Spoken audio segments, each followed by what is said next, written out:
역사 역설. 오늘의 이야기는 프랑스 외교관 프랑댕의 기록을 바탕으로 구성되었습니다. 어느 프랑스인이 남긴 단 한 권의 기록이 있다.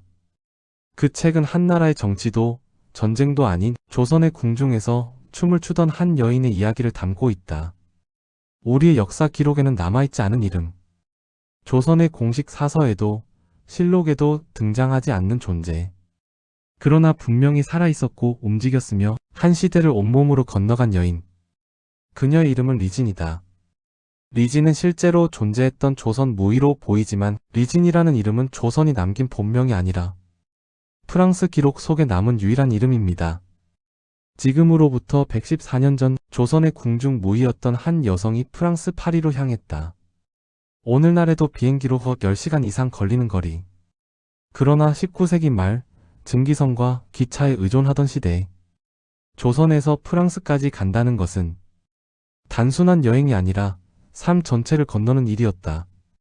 당시 조선은 이제 막 서양과 문을 연 나라였다. 강화도 조약 이후 불과 10여 년 서양은 여전히 낯설고 두려운 세계였다. 대다수의 조선인에게 서양은 지도 위의 이름조차 선명하지 않은 미지의 공간이었다. 그런 시대에 더구나 신분이 낮았던 궁중 무의가 유럽의 중심 파리로 향했다는 사실은 그 자체로 이미 예외적인 사건이었다. 조선의 궁중 무의였던 이 여성은 어떻게 그 먼 파리까지 갈 수 있었을까? 그 답은 단 한 권의 책에 남아있다. 1905년 프랑스에서 출간된 한 기록물. 저자는 프랑스 외교관이었고 그는 자신이 한국에 머무는 동안 직접 보고 들은 것들을 하나하나 기록으로 남겼다. 그 책 속에서 그는 조선의 문화와 풍습, 사람들의 생활상을 서술하다가 한 여인의 이야기를 조심스럽게 꺼낸다. 궁중에서 춤을 추던 무의. 그 무의의 이름을 그는 분명히 적어 놓았다. 리진. 우리가 리진이라는 여인에 대해 알 수 있는 모든 기록은 오직 이 책 한 권뿐이다. 그녀가 어디서 태어났는지, 어떤 가문이었는지, 본래 이름이 무엇이었는지조차 알 수 없다. 조선의 기록은 그녀를 남기지 않았다. 그러나 프랑스인의 기록은 그녀를 지워버리지 않았다. 이것은 단순한 이국 취향의 기록이 아니다. 외국인이 호기심으로 적어 내려간 풍문도 아니다. 저자는 분명히 말한다. 이 이야기는 전에 들은 전설이 아니라 자신이 직접 만났고 직접 보았던 한 여성의 삶이라고. 역사는 언제나 힘있는 자의 이름을 먼저 남긴다. 왕과 대신, 장군과 사상가들은 기록 속에 남는다. 그러나 그 곁에서 살아간 수많은 사람들, 특히 여성과 천민의 삶은 대부분 기록되지 않은 채 사라진다. 리진 역시 그런 존재였다. 조선 사회에서 궁중 무의는 예술가이기 이전에 국가에 속한 사람이었다. 그녀의 몸과 재능, 삶의 방향은 스스로 선택할 수 있는 것이 아니었다. 그럼에도 불구하고 리진은 조선을 떠났고 바다를 건너 파리로 향했다. 그 선택이 사랑이었는지, 운명이었는지, 혹은 거부할 수 없는 흐름이었는지는 지금으로서는 알 수 없다. 다만 분명한 것은 그 순간 그녀는 조선의 궁중이라는 닫힌 세계를 벗어나 전혀 다른 문명과 마주하게 되었다는 사실이다. 그리고 그 만남은 한 여인의 삶을 완전히 바꾸어 놓는다. 이제 그 기록 속으로 들어가 프랑스인이 바라본 조선 무의 리진의 삶을 하나씩 따라가 보려 한다. 조선의 기록이 남기지 않은 이야기, 그러나 분명히 존재했던 한 인간의 삶을 우리는 이제 그 낯선 기록을 통해 마주하게 된다. 그렇다면 이 이야기를 기록으로 남긴 사람은 누구였을까? 리진의 이름을 적어 내려간 그 프랑스인은 어떤 시선으로 조선을 바라보았고 왜 하필 한 궁중 무의의 삶을 기록으로 남겼을까? 조선의 왕은 아니지만 외국인으로서는 극히 예외적으로 조선의 관복을 입을 수 있었던 인물. 그는 단순한 방문객이 아니라 당시 조선 정부가 공식적으로 인정한 프랑스의 외교 대표였다. 이폴리트 프랑은 1892년부터 약 2년간 제2대 주한 프랑스 공사로 한국에 체류했다. 이 시기는 조선이 서양 열강과의 외교 속에서 급격한 변화를 겪고 있던 격동기였다. 개항 이후 외국 공사관이 속속 들어섰고 조선은 더 이상 외부 세계와 단절된 나라가 아니었다. 그는 그 변화의 한복판에서 조선을 바라본 외국인이었다.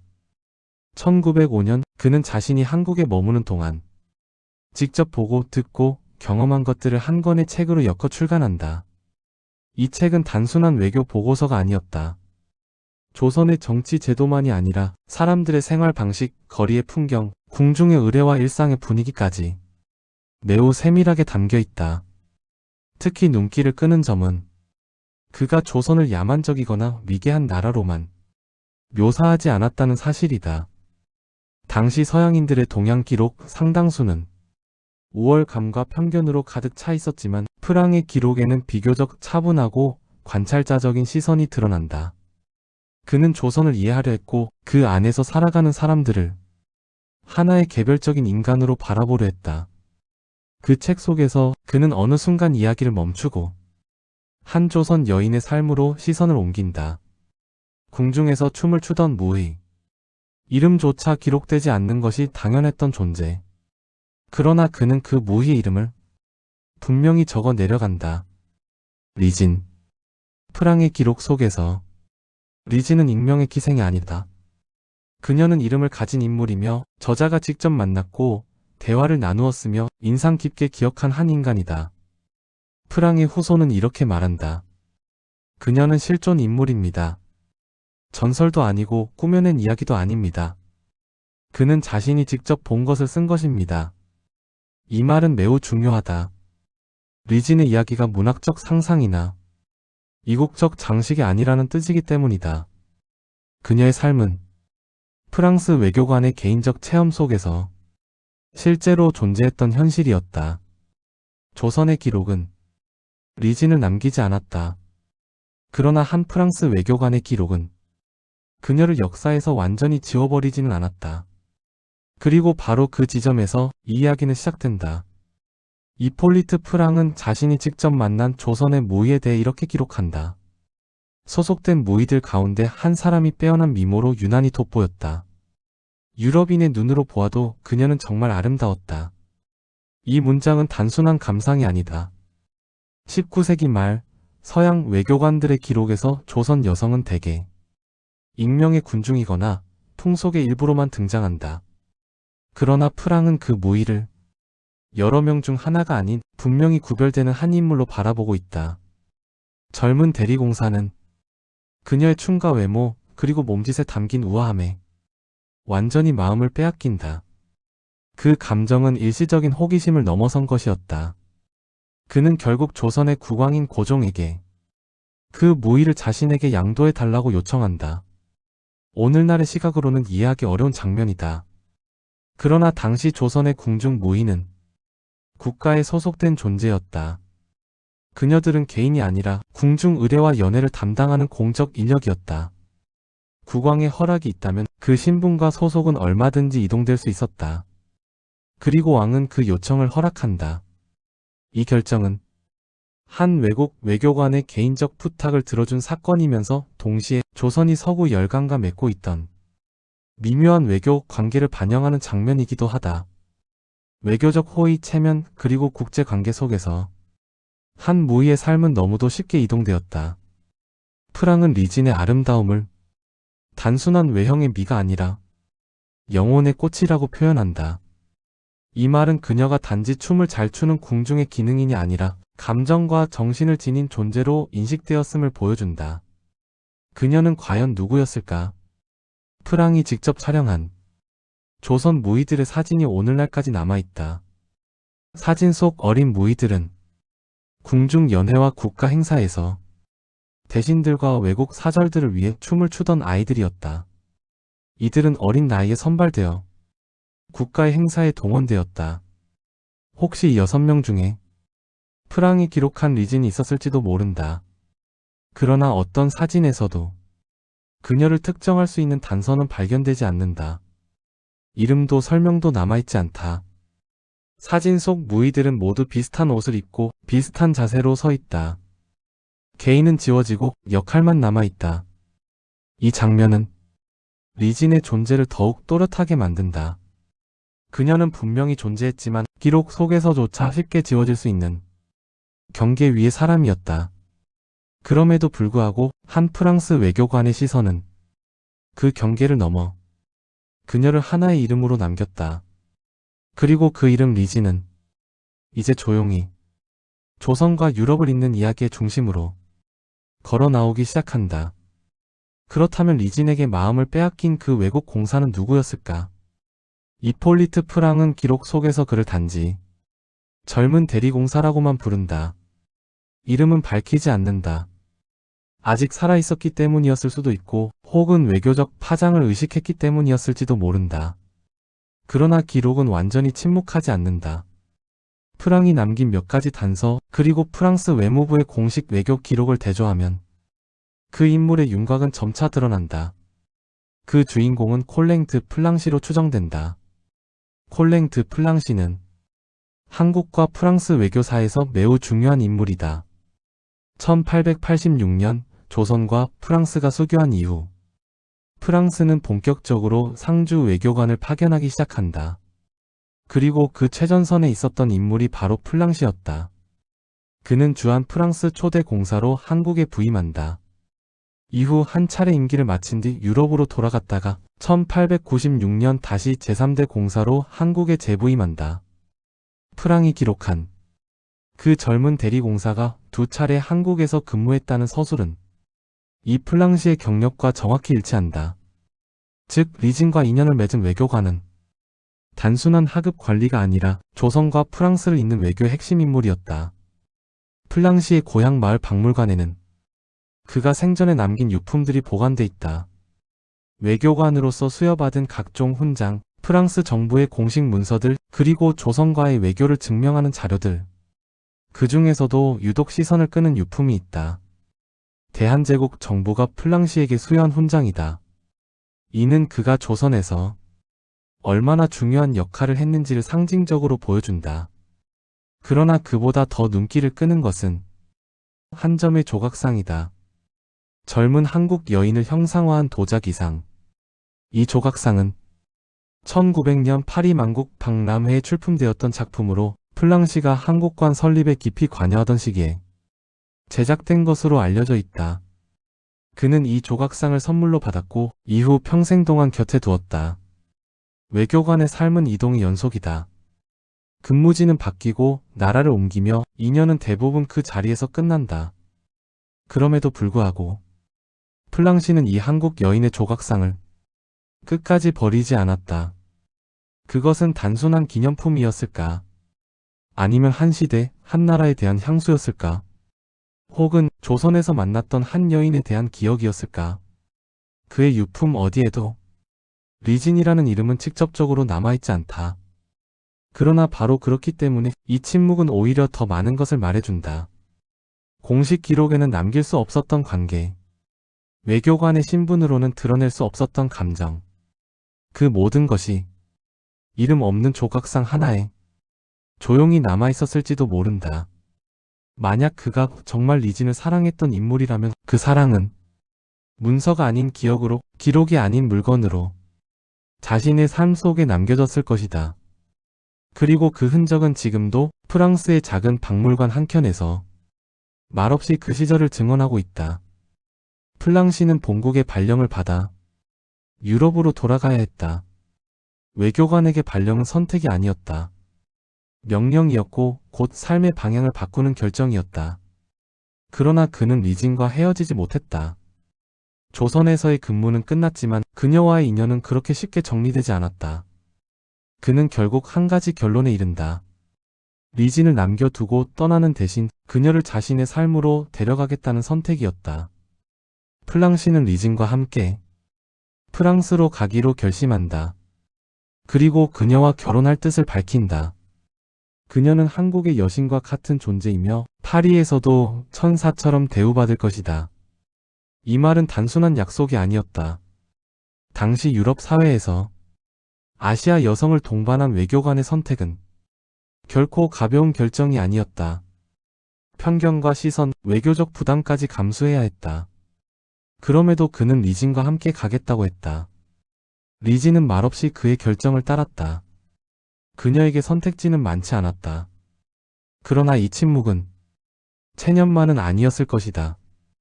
그것은 한 번도 가본 적 없는 세계로 발을 내딛는 결심이었고 자신의 삶이 전혀 다른 방향으로 흘러가게 될 운명의 순간이었다. 1891년 리지는 조선을 떠난다. 그녀가 탄 것은 비행기도 쾌속선도 아니었다. 증기선이었다. 동아시아에서 출발해 인도양과 수에즈 운하를 거쳐 지중해로 향하는 길. 40일에 가까운 항해는 단순한 이동이 아니라 하나의 세계를 떠나 다른 세계로 건너가는 통과 의례와 같았다. 바다 위에서 리지는 조선의 땅이 시야에서 완전히 사라지는 순간을 지켜보았을 것이다. 그 이후로 돌아갈 수 있을지조차 알 수 없는 길이었다. 마침내 도착한 프랑스. 그리고 이어진 기차 여행. 난생 처음 타보는 철마는 리진에게 또 다른 충격이었다. 기차는 멈추지 않고 달렸고 풍경은 창밖으로 빠르게 흘러갔다. 그 속도는 조선에서의 시간 감각과는 전혀 달랐다. 기차는 그녀를 유럽의 심장부로 데려간다. 그곳이 바로 파리였다. 19세기 말의 파리는 문명과 예술의 절정에 서 있던 도시였다. 이른바 벨 에포크. 거리에는 전등이 켜지고 카페와 극장이 밤늦게까지 불을 밝혔다. 철과 유리로 지어진 건축물들은 인간이 만들어낸 새로운 세계를 과시하듯 서 있었다. 리진의 눈에 비친 파리는 조선과는 전혀 다른 질서의 공간이었다. 사람들은 빠르게 움직였고 여성들은 거리에서 자유롭게 걸었다. 누군가의 허락 없이 누군가의 시선을 두려워하지 않고 자기 삶의 리듬으로 살아가는 모습이었다. 조선의 궁중에서 정해진 동선 안에서만 움직이던 무희에게 이 도시는 충격 그 자체였다. 파리는 단순한 도시가 아니었다. 그것은 리진이 처음 마주한 완전히 다른 문명이었고 그 문명은 곧 그녀의 삶과 사고 그리고 존재 자체를 천천히 흔들기 시작한다. 리진은 이제 되돌아갈 수 없는 선을 넘었다. 그리고 이 파리라는 공간은 그녀에게 자유를 선물하는 동시에 훗날 감당하기 힘든 질문을 던지게 되는 장소가 된다. 이제 리진의 삶은 조선의 무희에서 파리의 이방인으로 새로운 장을 열게 된다. 파리 7구 바빌론 거리. 리진과 플랑시의 생활은 이곳에서 시작된다. 관청과 외교 공관, 상류층 주택이 모여있던 지역. 프랑스의 정치와 외교, 문화가 교차하던 공간이었다. 플랑시는 약속대로 리진과 함께 살았다. 공식 기록에 남지 않았을지라도 그의 일상 속에서 리진은 분명 아내의 자리를 차지하고 있었다. 외교관의 집 안에서 그녀는 더 이상 궁중 연회의 장식이 아니라 하루의 시간을 함께 보내는 동반자였다. 거리로 나서면 전혀 다른 세계가 펼쳐졌다. 거대한 백화점, 규칙적으로 오가는 전차와 철도, 밤이 되어도 꺼지지 않는 도시의 불빛. 파리는 당시 유럽에서 가장 앞선 자본주의 도시였다. 백화점은 단순한 상점이 아니었다. 여성들이 자유롭게 드나들며 물건을 고르고 가격을 비교하고 자신의 취향을 드러낼 수 있는 공간이었다. 조선에서 여성은 혼자 거리를 걷는 것조차 쉽지 않았지만 파리에서는 그것이 일상이었다. 리진의 눈에 이 모든 것은 낯설고도 강렬했다. 도시는 끊임없이 움직였고 사람들은 정해진 신분이 아니라 각자의 이름으로 살아가는 듯 보였다. 플랑시는 가정교사를 들여 리진이 불어를 배울 수 있도록 했다. 언어는 단순한 소통 수단이 아니었다. 그것은 세계를 이해하는 방식이었다. 불어를 익히며 리진은 프랑스 사회의 규범과 사고방식을 조금씩 흡수해 나갔다. 그리고 그 과정에서 그녀를 가장 크게 흔든 것은 기독교였다. 리진의 집 근처에는 아시아 선교를 담당하던 교회가 있었다. 그곳에서 전해진 기독교의 가르침은 조선에서 배워온 질서와는 전혀 달랐다. 신 앞에서 인간은 모두 평등하며 여성 또한 독립된 인격체라는 사상. 이 가르침은 리진에게 결정적인 충격이었다. 조선 사회에서 여성의 존재는 누군가의 딸, 아내, 어머니로 규정되었고 그 자체로 하나의 개인으로 인정받기 어려웠다. 그러나 이곳에서는 달랐다. 여성은 스스로 선택하고 스스로 책임지는 존재였다. 자유와 평등, 그리고 인간으로서의 존엄은 추상적인 말이 아니라 제도와 일상 속에 스며든 가치였다. 리지는 처음으로 자기 자신을 바라보기 시작한다. 궁중의 무의가 아니라 어느 나라의 소유물도 아닌 한 명의 인간으로서의 자신을. 그리고 그 깨달음은 자신의 몸에 대한 인식으로 이어진다. 그녀의 몸은 누군가를 즐겁게 하기 위한 도구가 아니라 자신의 의지와 감각이 깃든 자기 자신의 것이었다.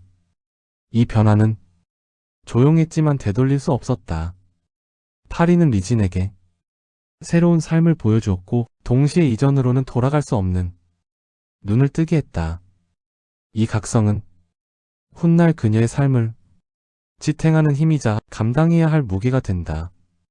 그리고 그 모든 것은 이 바빌론 거리의 작은 집에서 조용히 시작되고 있었다. 리지는 파리의 상류 사회, 살롱 문화 속에서 주목받는 존재였다. 외교관의 동반자로서, 그리고 무엇보다 극동에서 온 여성이라는 사실만으로도 그녀는 사람들의 시선을 끌기에 충분했다. 19세기 말 파리의 살롱은 단순한 사교 모임이 아니었다. 그곳은 문학과 철학, 정치와 예술이 오가는 지성의 무대였다. 작가와 화가, 외교관과 사상가들이 모여 세계와 인간, 문명에 대해 토론하던 공간. 말하자면 시대의 생각이 태어나는 장소였다. 그 자리에 앉아있는 리지는 이국적 존재였다. 프랑스인들의 눈에 그녀는 조선의 여인이자 동양에서 온 무희였다. 호기심과 찬사가 섞인 시선, 때로는 동경에 가까운 관심이 그녀를 향해 쏟아졌다. 처음에는 그 관심이 자신의 존재를 인정받는 것처럼 느껴졌을지도 모른다. 조선에서 한 번도 받아보지 못한 주목과 대우였다. 그러나 시간이 흐르면서 그 시선의 성격은 달리 보이기 시작한다. 그녀는 대화의 주체라기보다 대화의 소재가 되는 순간이 많았다. 이야기의 중심에 서 있는 듯 보였지만 정작 그녀의 말은 자주 번역되고 요약되고 해석되었다. 리지는 점점 한 사람이라기보다 동양을 대표하는 이미지로 소비되고 있었다. 어느 순간부터 리진의 얼굴에서 웃음이 사라진다. 이폴리트 프랑은 그 시기의 리진에 대해 이렇게 기록한다. 그녀는 육체적 열등감과 깊은 우울에 시달리고 있었다고. 문명에 대한 동경은 동시에 자기 부정으로 이어졌다. 파리를 이해할수록, 서구의 기준을 배울수록 그 기준은 그대로 자기 자신을 재단하는 잣대가 되었다. 살롱에 모인 프랑스 여성들은 리진과 전혀 다른 몸을 가지고 있었다. 키가 크고 어깨가 넓으며 당당한 자세로 공간을 차지하는 몸. 당시 유럽 사회에서 이상적인 여성상은 건강하고 풍만하며 공공의 공간에 어울리는 신체였다. 그에 비해 조선의 여성으로 자라온 리진의 몸은 작고 왜소하게 느껴졌을 것이다. 그 차이는 단순한 체격의 문제가 아니었다. 그것은 문명이 만든 기준의 차이였고 그 기준은 은근하지만 집요하게 그녀의 자존감을 깎아내렸다. 파리를 동경할수록 조선은 작아 보였고 조선을 떠올릴수록 자기 자신이 초라해 보였다. 그녀는 어느 쪽에도 완전히 속할 수 없다는 사실을 점점 또렷하게 인식하게 된다. 살롱에서는 이국적인 존재로, 거리에서는 낯선 이방인으로, 어디에 있어도 완전히 편안해질 수 없는 상태에 프랑이 기록한 리진의 우울은 개인의 나약함이 아니었다. 그것은 한 사람이 너무 빠르게, 너무 멀리 이동했을 때 겪을 수밖에 없는 균열이었다. 파리의 살롱은 리진에게 문명의 얼굴을 보여주었다. 그러나 동시에 그 문명 속에서 자신이 어디에 서 있는지를 냉정하게 깨닫게 한 장소이기도 했다. 사람들로 가득 찬 방 한가운데에서 리진은 점점 깊은 고독 속으로 혼자 걸어 들어가고 있었다. 플랑시는 그녀를 위해 한국식 규방을 만들어준다. 프랑스의 집 안에 조선의 방 하나를 옮겨 놓은 듯한 공간이었다. 한국에서 가져온 가구들, 낮은 장과 문갑, 부드러운 곡선의 목재와 차분한 색감의 물건들. 그는 단순히 장식을 한 것이 아니라 리진이 머물 수 있는 익숙한 세계를 마련해 주고자 했다. 조선에서 규방은 여성의 삶이 가장 오랜 시간을 보내던 공간이었다. 외부로부터 분리된 방, 그러나 동시에 여성이 자기만의 시간을 갖는 유일한 장소. 플랑시는 아마도 그 의미를 직감적으로 이해하고 있었을 것이다.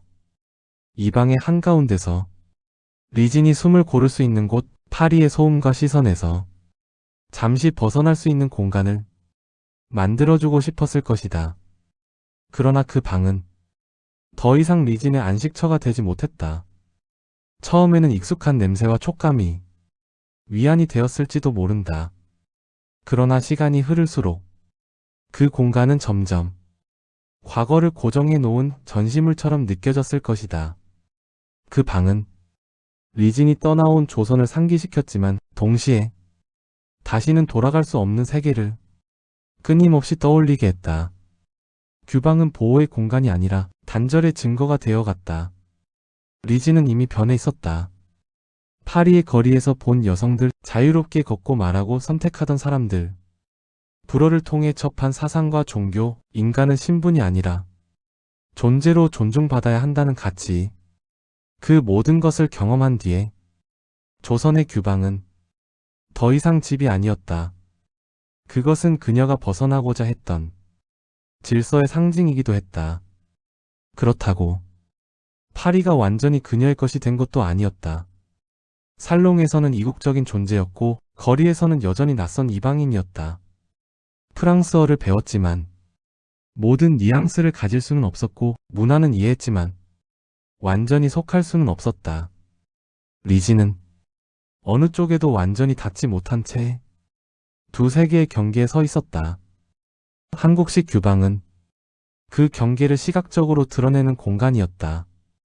조선도 아니고 파리도 아닌 곳, 기억과 현실이 겹쳐진 방 안에서 리진은 점점 더 자신이 어디에도 속하지 않는다는 사실을 절감하게 된다. 그녀는 파리에서도 이방인이었고 조선에서도 더 이상 돌아갈 수 없는 사람이었다. 플랑시의 배려는 진심이었을 것이다. 그러나 그 진심조차 리진이 느끼는 고독을 완전히 덮어주지는 못했다. 이제 그녀의 삶은 어디로 향해야 할지 알 수 없는 채 조용히 균열을 키워가고 있었다. 1896년 플랑시는 다시 조선으로 돌아온다. 제3대 주한 프랑스 공사로 임명된 것이다. 이 시기에 조선은 극도로 불안정한 상태에 놓여 있었다. 명성황후 시 이후 왕실의 권위는 흔들렸고 열강의 간섭은 더욱 노골적으로 드러나던 때였다. 외국 공사들의 역할은 그 어느 때보다도 중요해졌고 플랑시 역시 외교의 최전선으로 다시 호출된다. 리진은 남편과 함께 다시 조선 땅을 밟는다. 파리를 떠난 지 불과 몇 해 만이었다. 그러나 그녀가 마주한 조선은 떠나기 전의 조선과 같지 않았다. 그리고 리진 자신도 더 이상 예전의 리진이 아니었다. 도착하자마자 이해할 수 없는 일이 벌어진다. 그녀가 귀환했다는 사실을 공식적으로 알리지도 않았는데 어디선가 고위 관료가 나타난다. 그리고 아무런 설명도 없이 리진을 데리고 간다. 그녀가 끌려간 곳은 왕실 무희단 장학원이었다. 장학원은 조선시대 궁중의 음악과 춤을 담당하던 관청이다. 국가의 제례와 연회, 외국 사신을 맞이하는 자리마다 이곳에 악공과 무희들이 동원되었다. 겉으로 보기에는 예술의 공간처럼 보일지 모른다. 그러나 그 내부의 질서는 철저히 신분에 의해 규정되어 있었다. 리진은 본래 이 장학원에 소속된 관기, 즉 국가에 속한 노비였다. 그녀의 춤과 모험 시간은 모두 국가의 것이었다. 파리에서 외교관의 아내로 살았던 시간은 조선의 법 체계 안에서는 아무런 효력을 갖지 못했다. 그녀의 신분은 바뀌지 않았고 기록상 그녀는 여전히 관청에 속한 노비였다. 조선 사회에서 노비의 삶은 개인의 것이 아니었다. 노비는 국가나 주인의 재산으로 취급되었고 그 소속과 이동은 위에서 정해지는 문제였다. 리진 역시 예외가 아니었다. 아무리 외국에서 다른 삶을 살았더라도, 아무리 다른 세계를 경험했더라도 조선에 돌아오는 순간 그녀는 다시 국가의 질서 안으로 끌려 들어갔다. 외교관의 아내라는 지위는 이 순간 아무런 힘을 발휘하지 못했다. 리진은 다시 궁중의 무의가 되었다. 파리에서 배운 자유와 존엄, 자신이 한 인간이라는 자각은 이곳에서는 허용되지 않았다. 장학원의 문은 그녀에게 과거로 돌아가라고 요구하고 있었다. 그러나 이미 리진은 과거의 사람이 아니었다. 그녀는 한 번 다른 세계를 보았고 다른 삶의 가능성을 경험했다. 그리고 바로 그 점이 이 기환을 단순한 복귀가 아니라 비극의 시작으로 만든다. 리진은 이제 파리에서도 조선에서도 온전히 설 자리를 찾지 못한 채 역사의 틈새에 서게 된다. 플랑시는 그녀를 막지 못했다. 의지가 없어서가 아니라 막을 수 있는 위치에 있지 않았기 때문이다. 19세기 말 프랑스 외교관은 개인의 감정보다 국가의 이해를 우선해야 하는 존재였다. 외교관의 혼인은 사적인 문제가 아니었다. 정부의 사전 허가 없이는 결혼 자체가 성립될 수 없었다. 이 규정은 단순한 형식이 아니었다. 외교관은 항상 기밀과 정보의 최전선에 노출되는 인물이었다. 따라서 외무부는 배우자의 출신, 신분, 정치적 위험 요소를 엄격하게 심사했다. 특히 외국 여성, 그 중에서도 타국 정부에 소속된 신분의 여성은 사실상 허가가 불가능했다. 프랑스 외무부의 공식 인사 기록에서도 플랑시는 끝까지 독신으로 남아있다. 서류상으로 그는 결혼한 적이 없는 외교관이었다. 리진과의 관계는 국가의 문서 안으로 들어갈 수 없었다. 이 사실은 한 개인의 사랑이 제도 앞에서 얼마나 무력해질 수 있는지를 냉정하게 보여준다. 플랑시는 조선의 노비 제도와 광기 제도의 비인간성을 비판했던 인물이다. 그럼에도 불구하고 그는 외교관이었다. 그리고 외교관이라는 신분은 국가의 규칙을 넘어설 수 없었다. 그 결과 리진은 다시 궁중의 무의가 된다. 조선의 법과 관습은 그녀가 파리에서 무엇을 경험했는지에 관심이 없었다. 외교관의 집에서 살았던 시간도 서양 문명을 접하며 얻은 자각도 모두 무효였다. 조선의 질서 속에서 리진은 여전히 장학원에 소속된 관기였고 국가의 소유였다. 그리고 파리에서 얻은 자의식과 자유는 이곳에서는 허락되지 않았다. 자신의 몸이 자신의 것이라는 감각, 자신이 한 인간이라는 인식은 조선의 궁중에서는 불온한 생각에 가까웠다. 무희에게 요구된 것은 개인의 의지가 아니라 정해진 역할의 수행이었다. 리진에게 이 복귀는 단순한 직무 복원이 아니었다. 그것은 한번 깨어난 의식을 다시 잠재우라는 명령이었다. 그러나 인간은 한 번 본 세계를 잊을 수 없다. 한 번 맛본 자유를 모른 척할 수 없다. 리진은 이미 돌아올 수 없는 선을 넘었다.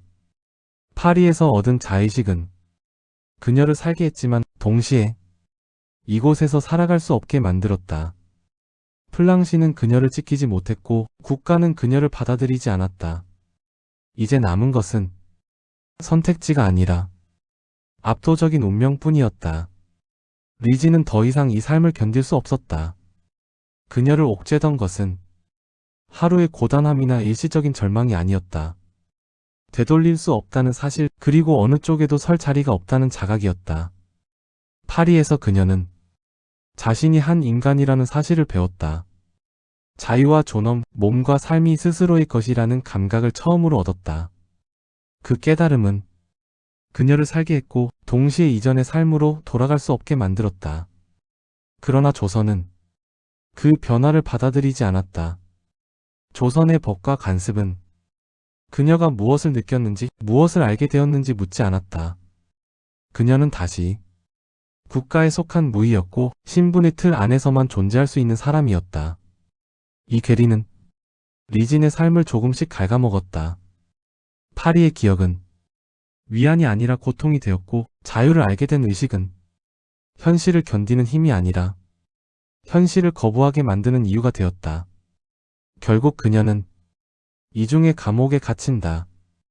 조선에서는 자유를 가질 수 없었고 파리로 돌아갈 수도 없었다. 어느 쪽에도 돌아갈 수 없는 상태에서 그녀에게 남은 선택지는 점점 사라져갔다. 그리고 마침내 리지는 스스로 삶의 문을 닫는다. 금속 조각을 삼키는 방식으로 자신의 생을 끝낸다. 이 선택은 충동이 아니라 끝까지 밀려온 막다른 결론에 가까웠다. 파리는 그녀를 살게 했다. 그러나 동시에 파리는 그녀를 죽게 했다. 문명은 그녀에게 다른 삶의 가능성을 보여주었지만 그 가능성을 현실로 만들 수 있는 조건까지 주지는 않았다. 조선의 무의로 태어나 한 인간으로 깨어났지만 신분의 굴레는 끝내 그녀를 놓아주지 않았다. 그녀는 제도의 변화보다 너무 앞서 있었고 그 앞섬을 감당할 사회는 아직 존재하지 않았다. 그럼에도 불구하고 리지는 분명히 존재했다. 조선의 기록이 남기지 않았을 뿐 그녀는 한 시대를 살아낸 실제 인간이었다. 사랑했고 배웠고 자신을 인식했고 자기 삶을 스스로 해석하려 했던 사람이다. 그래서 리지는 단지 비극적인 인물이 아니다. 그녀는 아직 이름조차 허락되지 않았던 시대에 자기 자신을 인간으로 인식했던 시대를 앞서 살아간 존재였다.